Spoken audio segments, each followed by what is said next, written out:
BNP রাজনৈতিক দল হিসেবে বেঁচে থাকবে কিনা তার অস্তিত্বের প্রশ্ন জড়িত আছে। রিপাবলিকের কথা বলা আছে, যেটাতে বলা ছিল যে 3টা মূলনীতির উপরে ভিত্তি করে এই বাংলাদেশ নামক নতুন প্রজাতন্ত্র পরিচালিত হবে: সাম্য, মানবিক মর্যাদা এবং সামাজিক সুবিচার। অথচ দেখেন, সেই বাংলাদেশটা, যেই বাংলাদেশের ঘোষণাপত্রের আলোকে হাজার হাজার লক্ষ লক্ষ মানুষ মুক্তির লড়াইতে নেমে গিয়েছিল, আমার বাবার মতো জীবন যৌবনকে ত্যাগ করে, তারা আসলে কেমন বাংলাদেশ পেয়েছিল এবং এই 72-এর সংবিধানটার ক্রাইসিসটা কোথায়?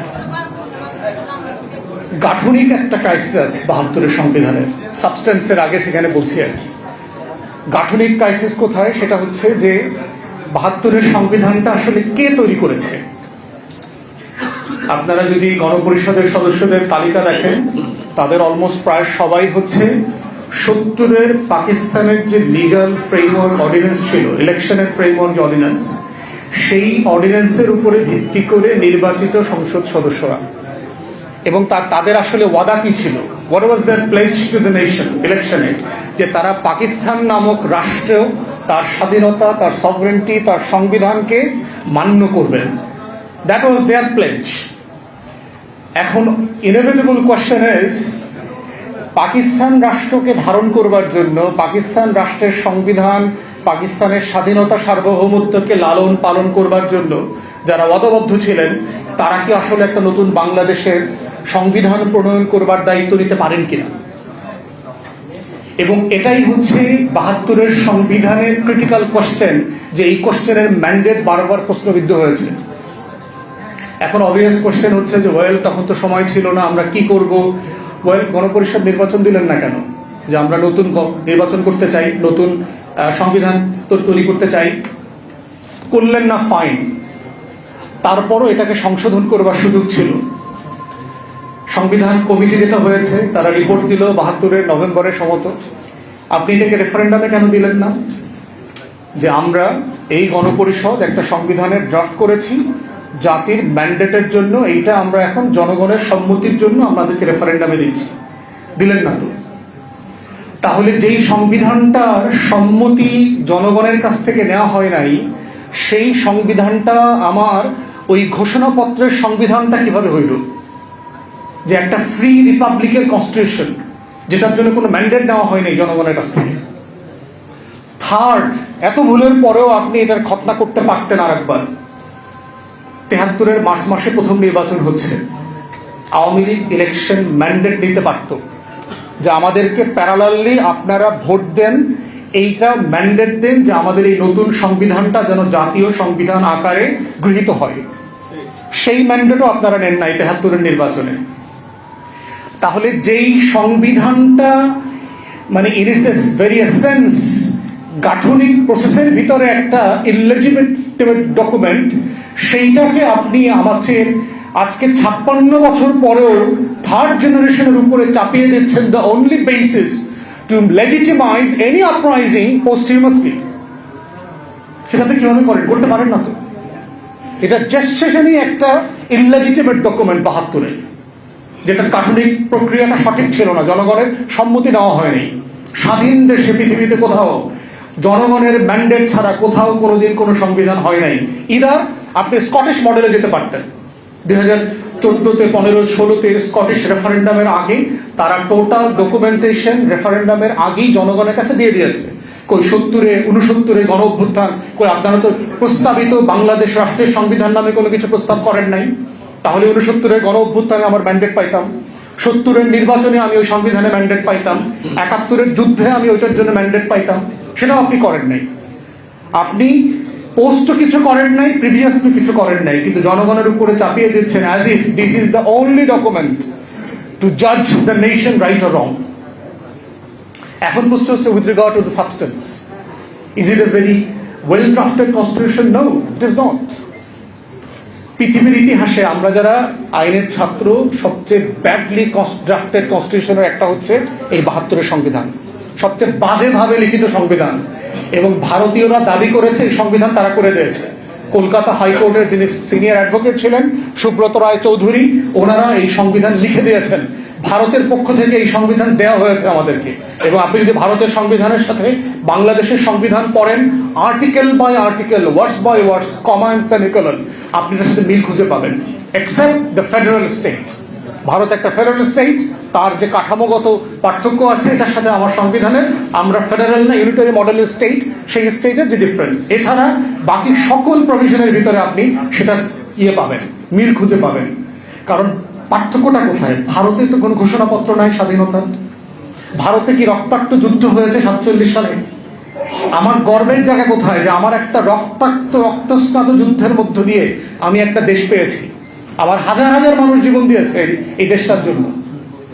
ভারত দিয়েছে, 190 বছর ধরে দিয়েছে, কিন্তু একটা মানে টেন্স পিরিয়ড ধরে আপনি একটা স্বাধীনতা যুদ্ধ হয়েছে, সেটা তো ভারত পাকিস্তানের সূত্রে আপনি বলতে পারবেন না। ভারত পাকিস্তানের যুদ্ধে কোনো ঘোষণাপত্র ছিল না, কিন্তু আমার স্বাধীনতা যুদ্ধে একটা ঘোষণাপত্র ছিল। এই জন্যই হচ্ছে গাঠনিক প্রক্রিয়ার জায়গাতে 72-এর সংবিধানটা প্রবলেম্যাটিক। এখন আসি সাবস্টেন্সে। আমার ঘোষণাপত্রে বলা ছিল যে এই বাংলাদেশ রাষ্ট্রটা 3টা মূলনীতির উপরে ভিত্তি করে পরিচালিত হবে। 72-এর সংবিধানে আপনি কি বললেন? নতুন করে 4টা মূলনীতি দিলেন, অ্যাবসলিউটলি আনবিনোন টু দ্য নেশন। আমাদের কারো কাছে জানা ছিল না যে 4টা জিনিস কোত্থেকে আসলো। 70-এর আওয়ামী লীগের ইলেকশন ম্যান্ডেটে ছিল না, আওয়ামী লীগের দলীয় কনস্টিটিউশনে ছিল না, 71-এর যুদ্ধে ঘোষণাপত্রে অথবা 71-এর কোনো কনভারসেশনে ছিল না। সাডেনলি 72 সালে এই 4টা মূলনীতি কোত্থেকে আসলো, এবং এই প্রত্যেকটা মূলনীতি ইনহ্যারেন্টলি কন্ট্রাডিক্টরি। আমরা যারা ছাত্র জীবনে লেফট পলিটিক্স করছি, শহীদুল আলম ভাই লন্ডনে লেফট পলিটিক্স করছেন, এটা বুঝবেন যে এটা সিম্পলি ডাজন্ট মেক সেন্স। আপনি বলছেন যে আমার রাষ্ট্র পরিচালিত হবে, এখানে ডেমোক্রেসি থাকবে, সমাজতন্ত্রও থাকবে। 72-তে ডেমোক্রেসি আর সমাজতন্ত্র এক জিনিস ছিল না। আপনি বলছেন যে এই জাতি বাঙালি বলিয়া পরিচিত হইবে। তাহলে আমার রাষ্ট্রের হাজার হাজার চাকমারা পাহাড়িরা যেই ঘোষণাপত্র শুনে যুদ্ধ করতে গিয়েছিল, তাকে আপনি 1 বছর পরে বললেন যে তুমি যদি বাঙালি না হও, তোমার আইডেন্টিটির কোনো স্বীকৃতি আমার কাছে নাই। তাহলে ওই যে ফ্রি, ইনক্লুসিভ, ডেমোক্রেটিক রিপাবলিকের কথা বললেন, সেই রিপাবলিকের প্রত্যেকটা এসেন্স এন্ড প্রিন্সিপালের সাথে এই 4টা মূলনীতি যায় না সিম্পলি। কারণ এখানে অবাঙালিরাও যুদ্ধ করেছে। 16ই ডিসেম্বর এই স্বাধীন বাংলায় উর্দুভাষী মুক্তিযোদ্ধারা বিজয় মিছিল নিয়ে 32 নম্বরে গিয়েছে এবং তাদেরকে গুলি করে আমার সোনার বাংলার মুক্তিযোদ্ধারা হত্যা করেছে। উর্দুভাষী মুক্তিযোদ্ধা। চাকমাদেরকে শেখ মুজিব বলেছিল বাঙালি হয়ে যাওয়ার জন্য। তাহলে আপনি এই রাষ্ট্রটা তৈরি করলেন যে প্রিন্সিপালের উপরে ভিত্তি করে 72-এর সংবিধান তার প্রত্যেকটা প্রিন্সিপালের কুঠারে আঘাত করেছে। তাহলে এই সাবস্টেন্স দিয়ে আপনি এই রাষ্ট্রটাকে ইনক্লুসিভ কিভাবে ধরে রাখবেন? আপনি মানে গণতন্ত্র রাখবেন, আপনি আবার সমাজতন্ত্র রাখবেন, এবং রেখে কি হয়েছে দেখেন, কোন গণতন্ত্র হয়েছে। আপনার 72-এর সংবিধানে গণতন্ত্র ছিল, কিন্তু 73-এর নির্বাচনে তো আমরা গণতন্ত্র দেখি নাই। 73-এর নির্বাচনে তো আমরা কোনো গণতন্ত্র দেখি নাই। 293টা সিট পাওয়ার পরে শেখ মুজিব বঙ্গভবনে দাঁড়ায় বলেছে আজকে দেশে কোনো বিরোধী দল নাই। শেখ মুজিব বলছে, বিরোধী দল না থাকাটা কি আপনার দেশের জন্য কোনো ক্রেডিট? গণতন্ত্রের জন্য ক্রেডিট? জাসদের শত শত এমপি ক্যান্ডিডেটকে পিটায়া এলাকা ছাড়া করে দিয়েছে, কয়েক ডজনকে হত্যা করেছে, ইলেকশন করতে দেয়নি। তাহলে আপনারা কেন কিসের জন্য বললেন গণতন্ত্রের কথা? এটাই তো মুক্তির লড়াইতে ছিল। আপনি বলছেন যে সমাজতন্ত্র থাকবে, আবার বলছেন যে গণতন্ত্র থাকবে। গণতন্ত্রের সাথে তো উদার নৈতিক ক্যাপিটালিজম, পুঁজিবাদী সমাজের বৈশিষ্ট্য আছে। সংবিধানে বলা আছে যে একটা ফ্রি এন্টারপ্রাইজ থাকবে, কিন্তু সেখানে আপনি দেখলাম যে 72-এর পরে, 73-এর পরে বাংলাদেশের সব প্রাইভেট এন্টারপ্রাইজ, পাটকল, জুট মিল সবকিছুকে ন্যাশনালাইজ করে ফেললেন। এই ন্যাশনালাইজেশন কিন্তু আমার মুক্তির লড়াইয়ের সাথে কনসিস্টেন্ট ছিল না তো। তাহলে এইভাবে 72-এর সংবিধান আমার মুক্তির লড়াইয়ের প্রত্যেকটা আকাঙ্ক্ষার সাথে বেইমানি করেছে। এবং তারপরে দেখেন এখানে ক্ষান্ত হয়নি, 4th অ্যামেন্ডমেন্ট করেছে শেখ মুজিব বেঁচে থাকা অবস্থায়। 4th সংশোধনী সকল রাজনৈতিক দল বিলুপ্ত করে তারা শুধুমাত্র একটা জাতীয় দল করেছে, সোভিয়েত ইউনিয়নের মডেলে জাতীয় দল। আওয়ামী লীগ মানে কি অভিশপ্ত একটা দল, নিজের দলটাকে পর্যন্ত বিলুপ্ত করে দিয়েছে। এবং এর সাথে বাংলাদেশের পতিত পলিউটেড বাম সিপিবিরা জড়িত ছিল। এই কমরেড মনি সিংরা থেকে শুরু করে সবাই শেখ মুজিবকে মিসগাইড করেছে when it comes to creating Baksal. তো এই বাকশাল, এই চতুর্থ অ্যামেন্ডমেন্টের এই সংবিধান কি আমার ৭১-এর মুক্তির লড়াইয়ের সাথে কনসিস্টেন্ট ছিল? ছিল না তো। তারপরে কি করেছেন? সকল পত্রিকা নিষিদ্ধ করে দিলেন একটা ঘোষণা দিয়ে। রক্ষী বাহিনী শুধু ক্রিয়েট করলেন না, রক্ষী বাহিনীকে ইনডেমনিফাই করলেন যে রক্ষী বাহিনীর কোনো অন্যায়, অবিচার, ফৌজদারি অপরাধ কোনো আদালতে উত্থাপন করা যাবে না, চ্যালেঞ্জ করা যাবে না। বিএনপি সে রক্ষী বাহিনীর সদস্য মাসুদউদ্দিন আহমেদ চৌধুরীরা আবার 111-এর সময় অনেক বড় পত্র দিছিল, পরে তো খায়া দিছে বিএনপিরে। এই যে বাস্তবতাগুলো কেন নতুন প্রজন্ম বিপ্লবের আকাঙ্ক্ষা নিয়ে আবার 24-এ মাঠে নেমেছে, এই পুঞ্জীভূত কষ্ট, ক্ষোভ, বঞ্চনা, যে মুক্তির লড়াইয়ের সাথে আমাদের সাথে জাতির সাথে বারবার গাদ্দারি করা হয়েছে, এই জন্যই দেয়ার আর প্রবলেমস উইথ 72's কনস্টিটিউশন। এই জন্য আমাদের কনস্টিটিউশনের এই যে বেসিক ফিচারের কথা বলা হয়, একমাত্র acceptable basic feature of any constitution can be the supreme will of the people. আর কোন প্রিন্সিপাল বেসিক ফিচার হইতে পারবে না একটা কনস্টিটিউশনের। একমাত্র প্রিন্সিপাল জনগণের সফরেন উইল। জনগণ চাইবে, বইটাকে ধরবে, নেবে, মানবে, জনগণ চাইবে না, ছুঁড়ে ফেলে দেবে, শেষ। এটাই হচ্ছে একমাত্র basic feature of the constitution. এবং এই প্রিন্সিপালের উপরে ভিত্তি করে হচ্ছে জুলাই জাতীয় সনদ প্রণয়ন করা হয়েছে। It's a purely a political question.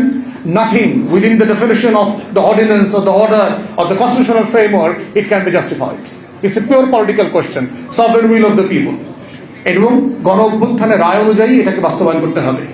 তাই আমরা বলছি যে বাংলাদেশ রাষ্ট্রটাকে যদি আগামী দিনগুলোতে এগিয়ে নিয়ে যেতে হয়, আমার সেই ৭১-এর মুক্তির লড়াই, আমার যুগ যুগ ধরে শত শত বছরের এই মাটির, এই মানুষের, এই জমিনের মুক্তির লড়াই এবং আমার 24-এর গণ অভ্যুত্থানের লড়াই, এর প্রত্যেকটা প্রিন্সিপালকে সভরেন উইলের ভিতরে অ্যাকোমোডেট করা হয়েছে জুলাই জাতীয় সনদের মাধ্যমে। এবং সেটাকেই উইদাউট এনি ইফস অ্যান্ড বাটস মেনে নেওয়াটাই হচ্ছে আগামী দিনে শুধু বাংলাদেশের অস্তিত্বের প্রশ্ন না, বিএনপি রাজনৈতিক দল হিসেবে বেঁচে থাকবে কিনা তার অস্তিত্বের প্রশ্ন জড়িত আছে। এবং অন রেকর্ড আপনাদেরকে বলে রাখি, আপনাদের সক্ষমতা কিন্তু আওয়ামী লীগের ধারে কাছেও না। সেই আওয়ামী লীগকে কিন্তু লেজ গোটায় পালাইতে হয়েছে। নির্বাচনের পরে বিএনপির এক এমপি আমারে বলছে, হুইপ 6 জন হুইপ আছে তো বিএনপির, তার ভিতরে একজন বলেছে যে আমার ডিভিশনের সব এমপিকে আমি একটা ছবি গিফট করব। সেই গিফটের ছবিটা হচ্ছে হাসিনা বিমানে করে যে পালাইতেছে না। আপনাকে মাননীয় প্রধানমন্ত্রীকে বলছি এবং আমার ডিপার্টমেন্টের 2 বড় ভাই মাননীয় আইনমন্ত্রী এবং মাননীয় স্বরাষ্ট্রমন্ত্রী, আপনাদের দরজায়, ঘরের দরজায়, অফিসের দরজায়, গাড়ির দরজায় শেখ হাসিনার পালানোর ছবিটা লেমিনেটিং করে ঝুলায় রাখবেন। আপনাদেরকেও ওই ছবির রিপ্লেসমেন্ট করা লাগতে পারে, just matter of time. No ifs, no buts. ধন্যবাদ। আসসালামু আলাইকুম।